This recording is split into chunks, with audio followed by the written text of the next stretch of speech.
SG Consultancy Services. Study MBBS in Russia, Philippines, Uzbekistan.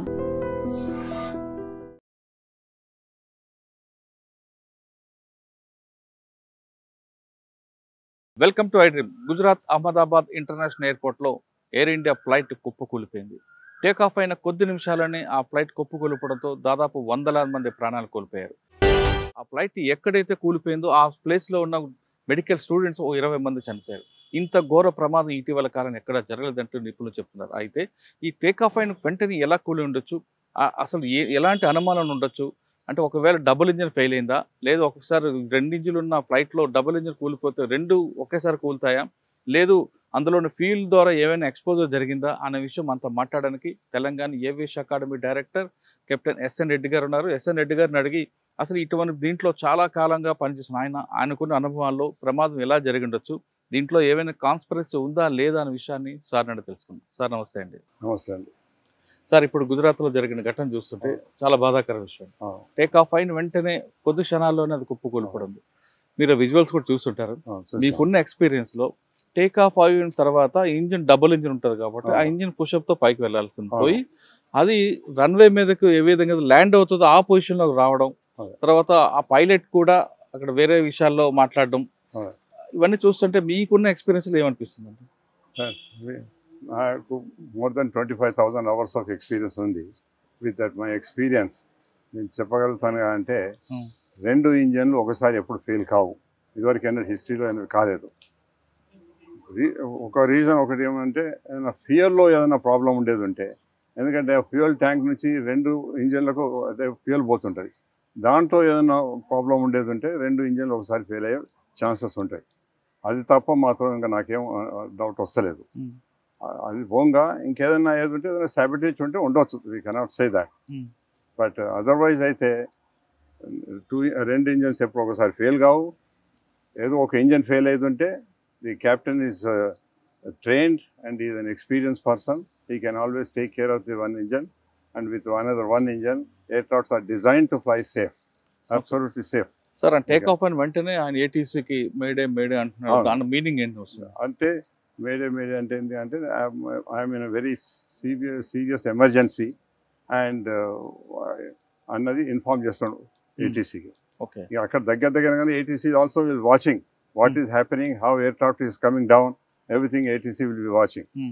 అది ఎక్కడో మనం బయట ఎక్కడో ఫ్లై చేస్తున్నాం అంటున్నాం మేడే అని వాడు ఇన్ఫర్మేషన్ ఇస్తాడనమాట. ఏం ప్రాబ్లం ఉన్నది అని ఇన్ఫర్మేషన్ ఇస్తాడు. ఇక్కడ అంత ఇన్ఫర్మేషన్ ఇచ్చే టైం కూడా లేదు అతనికి.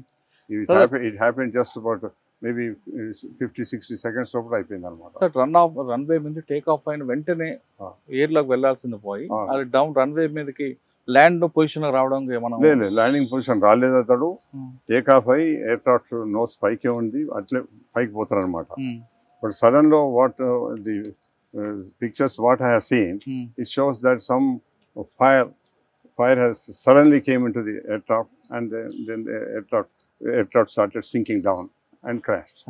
అంటే మనకు చూస్తున్న విజువల్స్ లో టేక్ ఆఫ్ అయిన తర్వాత ల్యాండింగ్ పొజిషన్ లో వస్తూ ఆ నోస్ వెళ్ళి ఒక చెట్టుకి క్రాష్ అవ్వడం, చెట్టు నుంచి ఒక బిల్డింగ్ మీద కొలాప్స్ అవడంతో అక్కడ ఏమైనా ఫైర్ వచ్చి ఉండొచ్చా, లేదంటే ఏ విధంగా ఉండొచ్చు? అదే ఇప్పుడు ఆ విజువల్స్ చూస్తేనేమో నాకు అనిపిస్తుంది అంటే మొదలు దాంట్లో ఎయిర్క్రాఫ్ట్ లో ఫైర్ వచ్చి ఎయిర్క్రాఫ్ట్ కిందికి వచ్చిందని.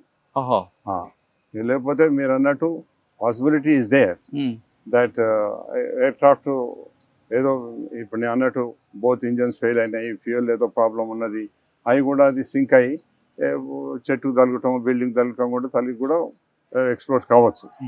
But the way I have seen those pictures, it shows that there was some sort of a thing in the aircraft. Suddenly I could see the fire. సాధారణంగా పైకి వెళ్ళిన తర్వాత ఒక 100 to 200 మీటర్స్ లో ఉంది, అది కొలాప్స్ అయింది.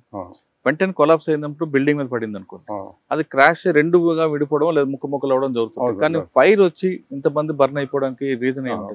ఇప్పుడు ఎయిర్క్రాఫ్ట్ క్రాష్ అవుతుందో, ఆ క్రాష్ అయినప్పుడు అందులో ఫ్యూయల్ ఉంటుంది కనుక ఫైర్ అనుకునేది పాసిబిలిటీ ఉంది. ఓకే. అట్లా ఎన్నో ఎయిర్క్రాఫ్ట్ మనం చూసినాం. కానీ ఇక్కడ ఏంటంటే 2 ఇంజన్స్ ఒకేసారి ఫెయిల్ అవటము అయితే అది ఎప్పుడు నేను చూడలేదు, ఇదివరకు ఎప్పుడు కాలేదు కూడా. సార్, మీకున్న ఎక్స్పీరియన్స్ లో ఇంత పెద్ద ప్రమాదం ఎక్కడైనా చూసారా ఎప్పుడైనా? యాక్సిడెంట్స్ అయినాయి, పెద్ద మేజర్ యాక్సిడెంట్స్ మీకు బాగా అయినాయి, గుర్తుంది ఒకటి చెప్పండి. మేజర్ యాక్సిడెంట్స్ అయినాయి. Hmm. కానీ I cannot recall and tell you immediately. ఇక్కడ హైదరాబాద్లో అయింది ఒకసారి. ఒక Boeing 737 was taking off. Just as he took off, then he crash landed. మన ఫెన్సింగ్ దాటంగానే అయిందన్నమాట. Boeing 737 aircraft. It also caught fire, but all passengers could evacuate, and only one passenger who came out and again gone inside to bring his pouch. So he was caught, అయ్యో. and he got burn injuries and all that. Sir ఒక flight take off అయ్యే ముందు అందులో international flight, But Begumpet aircraft matter, it was proved that there was some mechanical and flaps తీసుకోలేదు, pilot has not taken flap అని అది ఉండే అనమాట. That was some reason, technical mechanical reason was there for the cause of that accident. Okay. కానీ ఇది అట్లా కాదు. ఇదేమో మనకు ఏం చూస్తున్నాం అంటే రెండు ఇంజన్లు మంచిగా పనిచేస్తున్నాయి, ఆయన మంచిగా కంఫర్టబుల్ టేక్ ఆఫ్ అయిన తర్వాత సడన్ గా what in the visuals we could see is the fire. కాస్త పక్కన పెడితే సాధారణంగా ఒక ఫ్లైట్ టేక్ ఆఫ్ అయ్యే ముందు మీరు గతంలో చెప్పినట్టుగా ఏ విధంగా ఉంటాయి ప్రొసీజర్ ఏముంటుంది? చెకప్ ఉంటుందా? చెకింగ్ మొదలు ఇంజనీర్స్ మొత్తం త్వరగా చెక్ చేస్తారు, చేసి వాళ్ళు సర్టిఫై చేస్తారు. సర్టిఫై టేక్ ఆఫ్ ముందు అంటే 1 అవర్ ముందే అన్ని వాళ్ళు చెక్ చేసుకుంటారు. కెప్టెన్ వస్తాడు, కోపైలట్ వస్తారు. మొదలు కోపైలట్ చూసి అన్ని చెక్ చేసుకుంటాడు, సిస్టమ్స్ అన్ని. తర్వాత కెప్టెన్ చెక్ చేసుకుంటాడు. చెక్ చేసుకొని మొత్తం ఇద్దరు సాటిస్ఫై అయిన తర్వాత వాళ్ళు పోయే డెస్టినేషన్కు ఎంత ఫ్యూయల్ కావాలి, మళ్ళీ అక్కడ నుంచి డెస్టినేషన్లో ఏదైనా వెదర్ మంచిగా లేకపోతే ఆడికి డైవర్ట్ చేయాలంటే ఇంకెంత ఫ్యూయల్ కావాలి, ఇవన్నీ క్యాలిక్యులేట్ చేసుకొని దాని ప్రకారంగానే పైలట్ ఇన్ఫార్మ్ చేస్తాడు నాకు ఇంత ఫ్యూయల్ కావాలని. వచ్చి చెక్ చేసుకుంటాడు, అవన్నీ సాటిస్ఫై కావాలి. ప్రతి సిస్టమ్స్ చెక్ చేసుకుంటాడు, ప్రతి దానికి ఇదివరకు ఏమన్నా హిస్టరీ ఉందా చెక్ చేసుకుంటాడు. ఇదివరకు ఎయిర్క్రాఫ్ట్లో ఏమైనా ప్రాబ్లమ్స్ ఉండేనా, ఏమైనా రెక్టిఫై చేసిందా, అర్లియర్ పైలట్ ఏమైనా రిపోర్ట్ ఇచ్చినా, అవన్నీ కంప్లీట్ మంచిగా చెక్ చేసుకున్న తర్వాతనే he will accept the aircraft. ఎందుకంటే నేను చెప్తాను, ఇప్పుడు ఏది ప్రమాదమైనా కానీ ఓన్లీ ప్యాసింజర్స్ కాదు, పైలట్ కూడా వస్తాడు. అందుకొరకు in his own life also he has to take lot of precautions. Sir వీళ్ళిద్దరు కాకుండా టెక్నికల్ వైపు నుంచి అంటే ఫ్యూల్ విషయంలో కానీ మిగతా విషయంలో కానీ టెక్నికల్ టీమ్ ఎవరైనా చెక్ చేస్తారా? ఇంజనీర్స్ ఉన్నారండి. ఇంజనీర్స్ ముందటనే రీఫిల్లింగ్ అవుతుంది. ఇంజనీర్స్ ముందటనే వాళ్ళు ఐఓసినో హెచ్పి ఎవరైనా కానీ వాళ్ళు ఫ్యూయల్ ట్యాంకర్స్ వస్తాయి, వచ్చి వాళ్ళు ఫిలప్ చేస్తారు. ఫిలప్ చేయకముందు ఫ్యూయల్ చెక్ చేసుకుంటారు వీళ్ళు. దాంట్లో ఏమైనా వాటర్ ఉందా, దాంట్లో ఏమైనా ఇది ఉందా, అది ఉందా అని చెక్ చేసుకుంటారు. చెక్ చేసుకున్న తర్వాతనే that is permitted to be put on to the aircraft. ఎయిర్క్రాఫ్ట్లో పెట్టిన తర్వాత కూడా వీళ్ళు పైలట్ ఎంత కెపాసిటీ కావాలనో అంత కెపాసిటీ ఇచ్చిందా లేదా. సపోజ్ ఈ Sage I want 5 tons 10 tons 8 tons చెప్పిన అనుకోండి, అంత ఫ్యూయల్ కరెక్ట్ పైన వింగ్స్లో వచ్చిందా లేదా చెక్ చేసుకుంటాడు. పైలట్ వచ్చినాక కూడా లోపల కాక్పిట్లో కూర్చున్నా కూడా పైలట్ కూడా చెక్ చేసుకుంటాడు, ఈయన అడిగినంత ఫ్యూయల్ ఉందా లేదా అని. అన్ని సిస్టమ్స్ వాళ్ళు చెక్ చేసుకుంటారు. సార్ ఇప్పుడు మీరు మన విజువల్ చూస్తున్నాం, విజువల్స్ లో ఒక్కసారి బ్లాస్ట్ అవడం, ఫ్లేమ్స్ రావడం జరిగింది. అంటే పెట్రోల్ ఒక్కసారి ఆ వైట్ పెట్రోల్ అంతా ఒక్కసారి బ్లాస్ట్ అవడంతో ఫ్లేమ్స్ వచ్చి అనుకుంది. పెట్రోల్ ట్యాంక్ ఒకవేళ ఆ కార్గోలో అంటే మన ఫ్లైట్ లో ఏమైనా మీరు చెప్తున్నాడు ఎక్స్పోజల్ అంటే ఒక చిన్న ఊహాగానం ఏమైనా జరిగింది అనుకోండి, అది వెళ్ళి క్లాష్ అయితే ఫ్లైట్ లో ఏమైనా జరిగి ఉండొచ్చు అంటారా? అట్లా మీరు అన్నట్టు కనుక ఏదైనా ఎక్స్ప్లోసివ్ ఉండేది ఉంటే ఎక్స్ప్లోసివ్ తోటి సడన్ గా ఎక్స్ప్లోడ్ అయిపోతుంది. ఇక అప్పుడు ఎవరు ఏం చేయాలన్నమాట.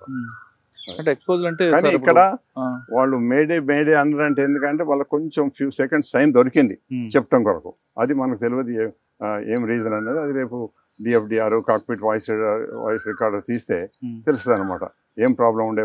ఇద్దరు పైలట్స్ ఏం డిస్కస్ చేసిండ్రు, చేయగానే వాళ్ళు ఒక పైలట్ మేడే అని చెప్పిండంటే there must be some advance information to them. అది అందుకొరకే మనం అది వెయిట్ చేసి ఆ యొక్క కాక్పిట్ వాయిస్ రికార్డర్స్ ఈ వాళ్ళ డిఎఫ్డిఆర్ లోపల ఎన్ని పారామీటర్స్ రికార్డ్ అవుతాయి, దానిలో ఏది ఏం ప్రాబ్లం ఉన్నది కూడా అంత చాలా detail we can take out. Accident ఎప్పుడు యాక్సిడెంట్ అయినా కానీ ఈ రెండు ఈ కాక్పిట్ వాయిస్ రికార్డర్ను DFDR as very vital equipment which can give lot of information about the accident. అది రావాలంటే ఎన్ని రోజులు పట్టొచ్చు? అది ఇప్పుడు సముద్రాలలో లేకపోతే గుట్టలలో ఏంటంటే వేరు మాట. ఇది ఇక్కడ ఎయిర్పోర్ట్ దగ్గరనే అయింది కనుక within half an hour లో కూడా దే లొకేట్. అంటే దానికి ఒకటి ఏంటంటే ఈ ఫైర్ అవన్నీ ఫైర్ ప్రూఫ్ ఉంటాయి, ఫైర్ తోటి వాడికి ఏం డ్యామేజ్ కాదు ఈ ఎక్విప్మెంట్ కు. అందుకొరకు they can locate in maximum half an hour time లో. కానీ అది ఒక ల్యాబ్ కి రావాలనుకుంటే మదర్ ఇండియాలో ఉందంటారు, అమెరికా పంపించాలి. లాస్ట్ టైం లో గతంలో లాగా అమెరికా ఇండియా లేకుండే అప్పుడు మనం బయటికి పంపిస్తాం. ఇప్పుడు ఇండియాలో ఫెసిలిటీస్ ఉన్నాయి, it can be decoded in the facilities very easily, and the actual what has happened, what circumstances it's happened అని మొత్తం తెలుస్తుంది. యూజువల్గానేమో కొన్ని ప్లేసెస్లో యాక్సిడెంట్స్ అయినాయి ఇట్లాంటి, కానీ అవి వెదర్ మంచిగా లేక అయినాయి.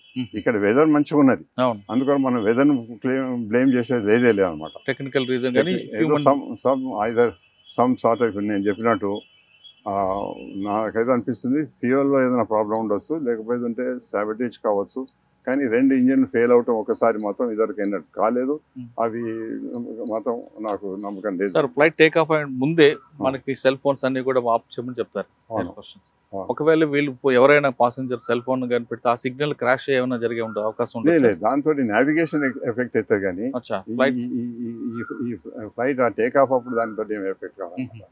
మనం టేక్ ఆఫ్ అయిపోయిన తర్వాత navigation signals can be affected with that cell phones and all that. But ఇక్కడ అటువంటి రీజనే లేదన్నమాట.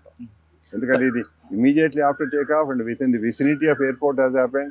ఎయిర్పోర్ట్ నుంచి వాళ్ళు చూస్తుంటారు కూడా, వాళ్ళు కూడా ఏటీసీ ఆఫీసర్స్ బైనాక్యులర్స్ పెట్టుకొని చూస్తుంటారు. ఎయిర్ క్రాఫ్ట్ టేక్ ఆఫ్ అయ్యి కొంచెం సేఫ్ హైట్ పోయి వాళ్ళకు ఎయిర్ క్రాఫ్ట్ కనిపించేంత వరకు వాళ్ళు చూస్తూనే ఉంటారు అనమాట. అది అందుకొరకు they will also be I witnesses ఉంటారు. ఎట్లా అయింది, మొదలు ఫైర్ స్టార్ట్ అయ్యి ఎయిర్ క్రాఫ్ట్ కిందకి వచ్చిందా, లేకపోతే కింద ఎయిర్ క్రాఫ్ట్ పడ్డ తర్వాత ఫైర్ వచ్చిందా, అవన్నీ వాళ్ళు విజువల్స్ లో మాత్రం మనకి ఎయిర్ లో ఉన్నప్పుడు ఫైర్ కనిపిస్తుంది. క్రాష్ అవ్వబట్టి చెట్టు కొట్టడం బట్టి అయ్యి వచ్చాము కదా. There could be two reasons. One is explosion అవి కూడా కింద పడవచ్చు, లేకపోతే పడ్డ తర్వాత కూడా ఎక్స్ప్లోడ్ కావచ్చు. Two reasons. దట్ ఫ్లైట్ ఒక్కసారి డౌన్ అవుతుండగా మీకు చూస్తుంటారు, అది చూస్తాము. ఇవన్నీ I witnesses can give. And also ముఖ్యంగా అయితే మనకు ఇప్పుడు లక్కీలీ ఈ సర్కమ్స్టాన్సెస్ మనకు డిఎఫ్డిఆర్ cockpit voice recorder is the primary equipment, primary instrument which can give a lot of information. And అది చూసిన తర్వాతనే ఎవరే కానీ కరెక్ట్ చెప్పగలుగుతారు. ఇప్పుడు ఏమైనా మనం ఊహ చెప్పగలుగుతాం, కానీ మనం కరెక్ట్ రీజన్ చెప్పగలం. అండ్ ఈ పర్టికులర్ దానిలో కూడా మాత్రం ఆ రెండు ఎక్విప్మెంట్స్ ఈజీగా దొరుకుతాయి. And maybe by tomorrow they can decode it and will be coming with the truth of the action.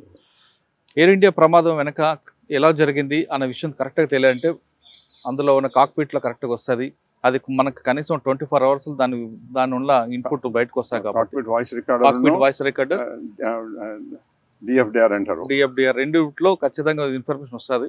కాబట్టి ఇప్పుడు ఊహాగానాలు మనం క్రియేట్ చేద్దంటున్నారు ఎస్ఎన్ రెడ్డి గారు. కానీ ఆయనకున్న సర్వీస్ ప్రకారం డబుల్ ఇంజిన్ ఎప్పుడు రెండు ఒకేసారి ఆగిపోవు. ఒకవేళ పెట్రోల్ కన్జంప్షన్లో కానీ పెట్రోల్ విషయంలో కానీ ఏవైనా అవ్వచ్చు అనే విషయాన్ని చెప్తున్నారు. కానీ డబుల్ ఇంజిన్ ఒకేసారి ఎప్పుడు ఫెయిల్ అవ్వంటూ ఆయనకున్న ఎక్స్పీరియన్స్ చెప్తున్నారు. అహ్మదాబాద్లో జరిగిన ఎయిర్ ఇండియా విషయంపై ఎస్ఎన్ రెడ్డి గారి యొక్క ఒపీనియన్. మరో విషయంలో మళ్ళీ కలుద్దాం. అంతవరకు నమస్తే అండి. Thank you sir.